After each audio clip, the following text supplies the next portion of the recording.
এনসিপির কর্মসূচিতে নিষিদ্ধ ছাত্রলীগের হামলা, সংঘর্ষের রণক্ষেত্র গোপালগঞ্জ, নিহত 4, কারফিউ জারি, বৃহস্পতিবার সারা দেশে বিক্ষোভের ডাক জাতীয় নাগরিক পার্টির। আওয়ামী লীগের যে আসল রূপ, যে একটা মুজিববাদী সন্ত্রাসী ফ্যাসিস্ট, আবারও জনগণের সামনে, দেশবাসীর সামনে স্পষ্ট হয়েছে। সরকারকে অবশ্যই কঠোর অবস্থানে যেতে হবে। যারা হত্যা চেষ্টা চালিয়েছে, আগামী 24 ঘন্টার মধ্যে তাদেরকে তদন্ত সাপেক্ষে বিচারের আওতায় আনতে হবে। গোপালগঞ্জে হামলার প্রতিবাদে দেশের বিভিন্ন স্থানে বিক্ষোভ, জড়িতদের দ্রুত গ্রেফতারের আলটিমেটাম, আইনশৃঙ্খলা অবনতির প্রতিবাদে ছাত্রদের মশাল মিছিল। যত সন্ত্রাসী ওখানে রাস্তায় নেমেছিল, চিরুনি অভিযান করে আইনের আওতায় আনা হোক। সারা অভিযান পরিচালনার ভিতরে ঢিলে তেতলামি করা হয়, তাহলে ছাত্র জনতা সারা বাংলাদেশ আবার অচল করে দেওয়ার জন্য প্রস্তুত রয়েছে। দেখছিলেন প্রধান শিরোনাম। রাত 11টার সময়ের সঙ্গে আছি আমি শবনব নিবিড়। এবার অন্যান্য শীর্ষ সংবাদ। এনসিপির কর্মসূচিতে হামলার ঘটনায় মির্জা ফখরুলের উদ্বেগ, দুষ্কৃতকারীদের কঠোরভাবে দমনের আহ্বান, স্বৈরতন্ত্র কায়েমের চেষ্টা মেনে না নেওয়ার ঘোষণা বিএনপি নেতাদের। গোপালগঞ্জে সহিংসতায় জড়িতদের বিরুদ্ধে নেওয়া হবে ব্যবস্থা, অন্তর্বর্তী সরকারের বিবৃতি, গাফিলতির প্রমাণ পেলে ছাড় দেওয়া হবে না প্রশাসনকেও, হুঁশিয়ারি উপদেষ্টা রিজওয়ানার। জুলাই শহীদ দিবসে সারা দেশে রাষ্ট্রীয় শোক পালন, আবু সাইদ এবং ওয়াসিমকে নানা আয়োজনে স্মরণ, অন্তর্বর্তী সরকারের আমলেই হবে বিচার, জানালেন উপদেষ্টা। পদ্মা ব্যাংকের সাবেক চেয়ারম্যান নাফিজের বিরুদ্ধে ৭১ কোটি টাকা আত্মসাতের অভিযোগ, সাবেক গণপূর্ত মন্ত্রী মোশাররফ হোসেন সহ 10 জনের বিরুদ্ধে দুদকের মামলা। গোপালগঞ্জে এনসিপির জুলাই পদযাত্রায় দফায় দফায় হামলা চালায় নিষিদ্ধ ঘোষিত ছাত্রলীগ ও আওয়ামী লীগের নেতাকর্মীরা। ভাঙচুর চালানো হয় জেলা কারাগারেও। পরিস্থিতি নিয়ন্ত্রণে টিয়ারশেল ও সাউন্ড গ্রেনেড ব্যবহার করে আইনশৃঙ্খলা রক্ষাকারী বাহিনী। ধাওয়া পাল্টা ধাওয়া ও সংঘর্ষে 4 জনের মৃত্যুর খবর নিশ্চিত করেছে হাসপাতাল কর্তৃপক্ষ। এ অবস্থায় গোপালগঞ্জে বৃহস্পতিবার সন্ধ্যা 6টা পর্যন্ত কারফিউ জারি করা হয়েছে। বিস্তারিত আলামিন তুষারের রিপোর্টে। গোপালগঞ্জ শহরে পৌর পার্ক এলাকায় সমাবেশ শেষে ফেরার পথে জাতীয় নাগরিক পার্টির কেন্দ্রীয় নেতাদের গাড়ি বহরে অতর্কিত হামলা চালায় নিষিদ্ধ ঘোষিত ছাত্রলীগ ও আওয়ামী লীগের নেতাকর্মীরা। জেলার চৌরঙ্গি মোড়ে 2 পাশ থেকে হামলা চালানোর পাশাপাশি ইটপাটকেল ছোড়া হয়। দেশব্যাপী জুলাই পদযাত্রাটি গোপালগঞ্জ থেকে মাদারীপুরে যাচ্ছিল, কিন্তু গোপালগঞ্জ ত্যাগ করার আগেই গাড়ি বহরে হামলা করা হয়। পুলিশ পরিস্থিতি নিয়ন্ত্রণে আনতে গেলে পুলিশের উপরও হামলা চালায় আওয়ামী লীগের নেতাকর্মীরা।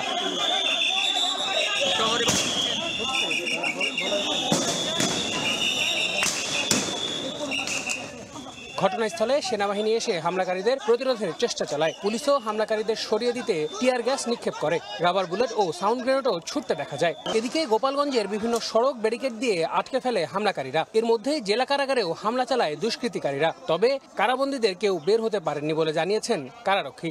হঠাৎ করে এরা আমাদের উপরে আক্রমণ করে, ইট পাথর মারে বাড়ি থেকে। আমরা নিয়ন্ত্রণ করার জন্য ফায়ার করি, ফাঁকা ফায়ার করি, কিন্তু তারপরেও আমরা পারি না। পরে আমরা পিছিয়ে হটি, তারপর আবার আইসা দল করি। সংখ্যা ছিল প্রায় 10,000-15,000-এর উপরে। ভিতরে আল্লাহর মধ্যে ঢুকতে পারে নাই। আমরা ওই ফাঁকা বিভিন্ন সাইড থেকে ফায়ার করছি, তো এই ফায়ারের কারণে ওরা আর কি ঘেটে পিটাইছে বেশিরভাগ। এর আগে সকাল থেকেই পদযাত্রা রুখে দিতে আগ্রাসী ভূমিকায় ছিলেন স্থানীয় আওয়ামী লীগের নেতাকর্মীরা। তারা রাস্তা ব্লক করে রাখে। ভাঙচুর চালানো হয় এনসিপির সমাবেশ স্থলে। এদিকে সেনাবাহিনীর সহায়তায় গোপালগঞ্জ থেকে খুলনায় পৌঁছান এনসিপির নেতারা। আলামিন তুষার, সময় সংবাদ, গোপালগঞ্জ। গোপালগঞ্জের হামলায় ঘটনায় আওয়ামী লীগের জঙ্গি রূপ আবারও প্রকাশ পেয়েছে মন্তব্য করে এনসিপির আহ্বায়ক নাহিদ ইসলাম কাল সারা দেশে বিক্ষোভ কর্মসূচির ডাক দেন। 24 ঘন্টার মধ্যে হামলাকারীদের গ্রেফতারের দাবি জানান এনসিপি আহ্বায়ক। রাত 9:30টার দিকে খুলনা প্রেস ক্লাবে জরুরি সংবাদ সম্মেলনে এই কর্মসূচি ঘোষণা করেন তিনি। আওয়ামী লীগের যে আসল রূপ, যে একটা মুজিববাদী সন্ত্রাসী ফ্যাসিস্ট এবং একটা জঙ্গি বাহিনীতে তারা রূপান্তরিত হয়েছে, তারা তো গণতান্ত্রিক বা কোনো একটা রাজনৈতিক দলের মধ্যে পড়ে না, সেই রূপটা কিন্তু আবারও জনগণের সামনে, দেশবাসীর সামনে স্পষ্ট হয়েছে। এটা নতুন কিছু নয়। আওয়ামী লীগের যে চরিত্র, ফ্যাসিস্ট বাহিনীর যে চরিত্র, মুজিববাদী সন্ত্রাসীদের, সেই চরিত্র উন্মোচন করেছে। ফলে আমরা মুজিববাদীদের বিরুদ্ধে আমাদের যে লড়াই, যে সংগ্রাম, সেই সংগ্রাম আসলে শেষ হয়ে যায়নি। সরকারকে অবশ্যই কঠোর অবস্থানে যেতে হবে, জনগণকেও সচেতন হতে হবে। সারা দেশের যাদের নামে মামলা রয়েছে, ফেরারি আসামি, ছাত্রলীগের যে সকল নিষিদ্ধ ঘোষিত সংগঠনের নেতারা রয়েছেন, তারা সকলে গোপালগঞ্জে ছিলেন এবং তারা খুব পরিকল্পিতভাবে আসলে গণ অভ্যুত্থানের এবং জাতীয় নাগরিক পার্টির নেতৃবৃন্দদের হত্যার উদ্দেশ্যে আজকে আসলে সশস্ত্র হামলা চালিয়েছে। জাতীয় নাগরিক পার্টি আগামীকাল সারা দেশে বিক্ষোভ কর্মসূচি পালন করবে এই সশস্ত্র হামলার প্রতিবাদে। সেখানকার আইন শৃঙ্খলা বাহিনী এবং প্রশাসন আমাদেরকে যে ডিরেকশন দিয়েছেন, যে রুটে যেতে বলেছেন, আমরা কিন্তু সেভাবেই গিয়েছি এবং আসার সময় সেভাবেই এসেছি। তারা যদি আরো কঠোর হতো, আরো সতর্ক হতো আগের থেকে, তাহলে হয়তো পরিস্থিতি তারা সামাল দিতে পারতেন। পুরো ঘটনার সুষ্ঠু তদন্ত করতে হবে। যারা এই ঘটনার সাথে জড়িত, যাদের পরিকল্পনায়, যাদের অংশগ্রহণ এবং যারা হত্যা চেষ্টা চালিয়েছে, তাদেরকে দ্রুত সময়ের মধ্যে, আগামী 24 ঘন্টার মধ্যে তাদেরকে গ্রেফতার করতে হবে এবং পরবর্তীতে তদন্ত সাপেক্ষে বিচারের আওতায় আনতে হবে। হামলা করে এনসিপিকে দমানো যাবে না বলে হুঁশিয়ারি উচ্চারণ করেছেন দলটির কেন্দ্রীয় নেতারা। এর সমুচিত জবাব দেওয়া হবে বলেও জানান তারা। দুপুরে গোপালগঞ্জের পৌর পার্ক মাঠে জুলাই পদযাত্রার সমাবেশে বক্তব্য দেন এনসিপির শীর্ষ নেতারা। এ সময় গোপালগঞ্জের মাটি থেকেই মুজিববাদের কবর রচনার হুঁশিয়ারি দেন তারা।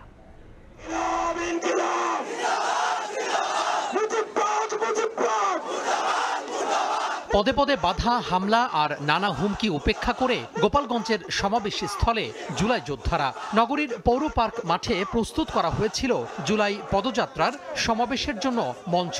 হঠাৎ করে নিষিদ্ধ ঘোষিত ছাত্র সংগঠন ছাত্রলীগ হামলা চালায় মূল মঞ্চে। পরে এনসিপি নেতারা মঞ্চে হাজির হন। হামলা করে এনসিপিকে দমিয়ে রাখা যাবে না বলে হুঁশিয়ার করেন কেন্দ্রীয় নেতারা।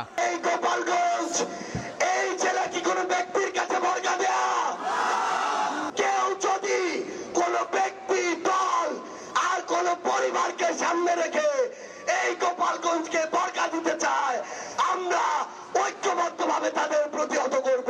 আওয়ামী লীগ পরিকল্পিতভাবে গোপালগঞ্জকে বাংলাদেশ থেকে বিচ্ছিন্ন করেছে, ভবিষ্যৎ প্রজন্মের ভবিষ্যৎকে সংকটে ফেলেছে। এই গোপালগঞ্জের মুজিববাদীদের মাটিতে দাঁড়িয়ে আমরা ঘোষণা করছি, ওই মুজিববাদের আস্তানা যদি ভারতের প্রেসক্রিপশনে বাংলাদেশের স্বাধীনতা, সার্বভৌমত্ব এবং জনগণের নিরাপত্তাকে বিঘ্নিত করতে চান, এদেশের জনগণ আপনাদেরকে আস্ত রাখবে না। ওই আওয়ামী লীগ বাংলাদেশের নিরাপত্তার জন্য হুমকি।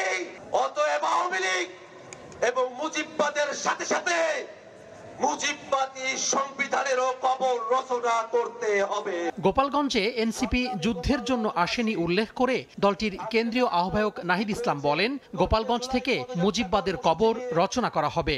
আমরা কোনো যুদ্ধের আহ্বান নিয়ে নয়, শান্তি এবং দেশ গড়ার আহ্বান নিয়ে গোপালগঞ্জে আজকে এসেছি। আমরা গোপালগঞ্জের নাম বদলাইতে আসি নাই, আমরা এসেছি ভবিষ্যৎ বাংলাদেশে, এই নতুন বাংলাদেশে গোপালগঞ্জ মানুষের অধিকার যাতে রক্ষা করা হয় সেই প্রতিশ্রুতি দিতে। আজকে আবারও বাধা দেওয়া হয়েছে দ্বিগুণ গতিতে, এর জবাব আমরা দিব ইনশাআল্লাহ। এই গোপালগঞ্জ যেন মুজিববাদীদের আশ্রয় কেন্দ্র হয়ে উঠতে না পারে। যদি পুলিশ প্রশাসন ব্যর্থ হয়, নিজেদেরকে রক্ষা করার দায়িত্ব, নিজেদের জেলার মর্যাদা রক্ষা করার দায়িত্ব, বাংলাদেশকে রক্ষা করার দায়িত্ব আমাদের নিজেদেরকেই নিতে হবে। ফ্যাসিবাদের সকল ষড়যন্ত্র মোকাবিলা করে ইনসাফের বাংলাদেশ করতে নেতাকর্মীদের আহ্বান জানান এনসিপি নেতারা। তোহা খান তামিম, সময় সংবাদ। এদিকে গোপালগঞ্জে এনসিপির কর্মসূচিতে হামলার প্রতিবাদে দেশের বিভিন্ন সড়ক, মহাসড়ক অবরোধ ও বিক্ষোভ করেছেন ছাত্র জনতা। ফ্যাসিবাদের বিরুদ্ধে সবাইকে ঐক্যবদ্ধ হওয়ার আহ্বান জানান তারা। হামলায় জড়িতদের ধরতে 24 ঘন্টার আলটিমেটাম দিয়েছে বৈষম্য বিরোধী ছাত্র আন্দোলন।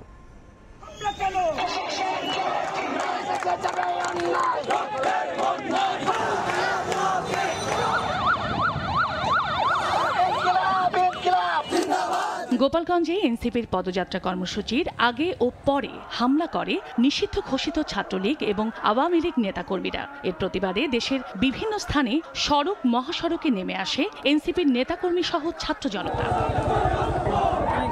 বুধবার বিকেলে ফেনীতে ঢাকা চট্টগ্রাম মহাসড়কের মহিপাল এলাকায় সড়ক অবরোধ করে টায়ার জ্বালিয়ে বিক্ষোভ করেন তারা। এ সময় রাস্তার দুপাশে দীর্ঘ যানজটের সৃষ্টি হয়। একই মহাসড়কের চট্টগ্রামে ব্লকেট কর্মসূচি পালন করেন এনসিপির নেতাকর্মীরা।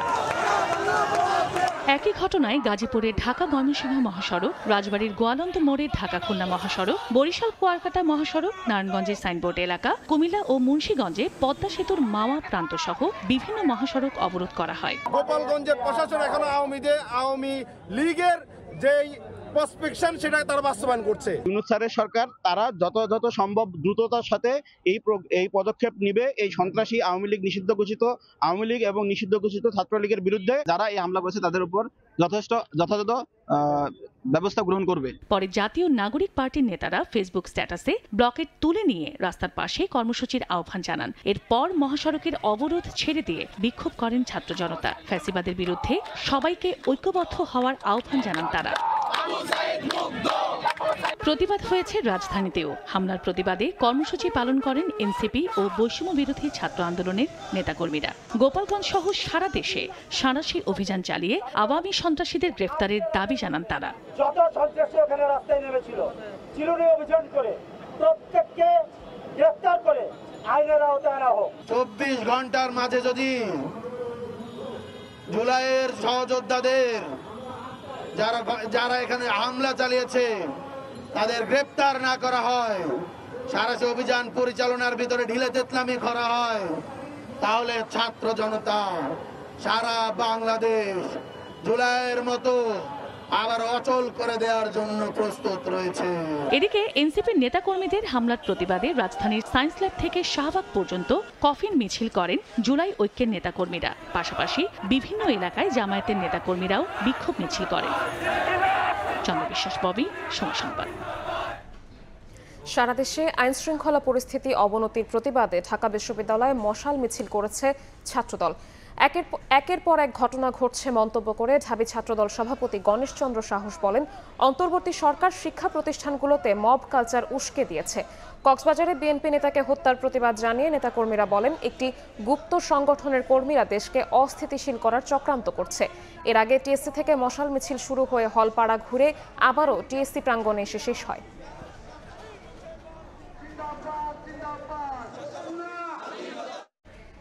এনসিপির কর্মসূচিতে হামলার ঘটনায় গভীর উদ্বেগ জানিয়ে বিবৃতি দিয়েছেন বিএনপি মহাসচিব মির্জা ফখরুল ইসলাম আলমগীর। অন্তর্বর্তী সরকারকে বেকায়দায় ফেলতে আওয়ামী দুষ্কৃতকারীরা দেশে অরাজক পরিস্থিতি তৈরির চেষ্টা করছে বলেও মন্তব্য করেন তিনি।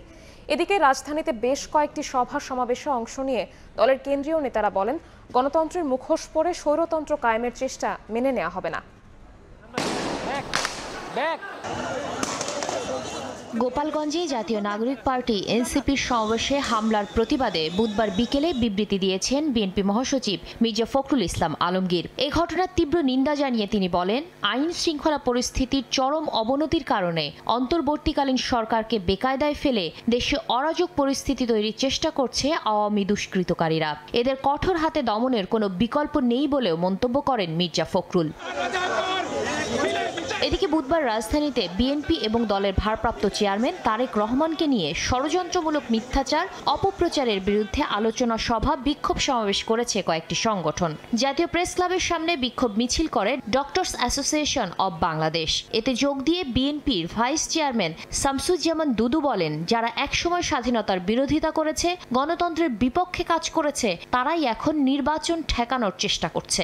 নির্বাচিত সরকার ছাড়া আইন শৃঙ্খলা পরিস্থিতির নিয়ন্ত্রণ খুব কঠিন বলেও মন্তব্য করেন তিনি। যারা একসময় স্বাধীনতার বিরোধিতা করেছে, যারা একসময় গণতন্ত্রের সপক্ষে কাজ করতে পারে নাই, তারাই এখন আবার নতুন রূপে নতুনভাবে এই নির্বাচনকে ঠেকানোর চেষ্টা করছে। জাতীয় প্রেস ক্লাবে মুক্তিযোদ্ধা দলের আলোচনা সভায় দলের চেয়ারপারসনের উপদেষ্টা জয়নুল আবদিন ফারুক বলেন, অন্তর্বর্তী সরকার যদি জামাতের কথাই শোনে তবে শেখ হাসিনার চেয়েও খারাপ অবস্থা হবে। রাখে আল্লাহ মারে কে আসাদ পারে নাই, মঈন ফখরুলও পারে নাই, আপনারাও নতুন ষড়যন্ত্র করে আবার ইন্টারিয়াম গভর্নমেন্ট ডক্টর ইউনূস আপনি কানে শুনেন, তাহলে আপনি হাসিনার মতো ইতিহাসে কলঙ্কিত। একই সভায় স্থায়ী কমিটির সদস্য আব্দুল মঈন খান হুঁশিয়ার করে বলেন, গণতন্ত্রের মুখোশ পরে কেউ যদি স্বৈরতন্ত্র কায়েম করতে চায় বিএনপি তা হতে দেবে না। গায়ের জোরে মিথ্যা মামলা, কটু কথা বলে একজনের মত আরেকজনের উপর চাপিয়ে দেওয়া যাবে না বলেও হুঁশিয়ার করেন তিনি। এটা স্পষ্ট করতে হবে, গণতন্ত্রের মুখোশ পরে কেউ যদি এদেশে স্বৈরতন্ত্র করতে চায় সেটা বিএনপি হতে দেবে। নির্বাচনকে পিছিয়ে দিতেই ষড়যন্ত্র চলছে বলে মন্তব্য করেন বিএনপি নেতারা। শাতিলা শারমিন, সময় সংবাদ, ঢাকা। গোপালগঞ্জে সহিংসতায় জড়িতদের বিরুদ্ধে ব্যবস্থা নেওয়া হবে বলে বিবৃতি দিয়েছে অন্তর্বর্তী সরকার। গোপালগঞ্জের ঘটনায় উদ্বেগ প্রকাশ করেছেন উপদেষ্টারাও। গাফিলতির প্রমাণ পেলে প্রশাসনকেও ছাড় দেওয়া হবে না বলে হুঁশিয়ারি দিয়েছেন উপদেষ্টা রিজওয়ানা হাসান।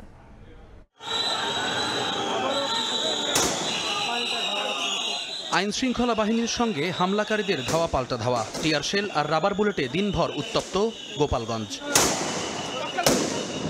এনসিপির সমাবেশ কেন্দ্র করে হামলা ও সংঘর্ষের ঘটনায় গণমাধ্যমে পাঠানো এক বিবৃতিতে সরকারের পক্ষ থেকে বলা হয়, সহিংসতা কোনোভাবেই গ্রহণযোগ্য নয়। জাতীয় নাগরিক পার্টির সদস্য, পুলিশ এবং সাংবাদিকদের উপর বর্বর হামলা, তাদের গাড়ি ভাঙচুর এবং শারীরিকভাবে আক্রমণ মৌলিক অধিকার লঙ্ঘন বলেও বিবৃতিতে বলা হয়।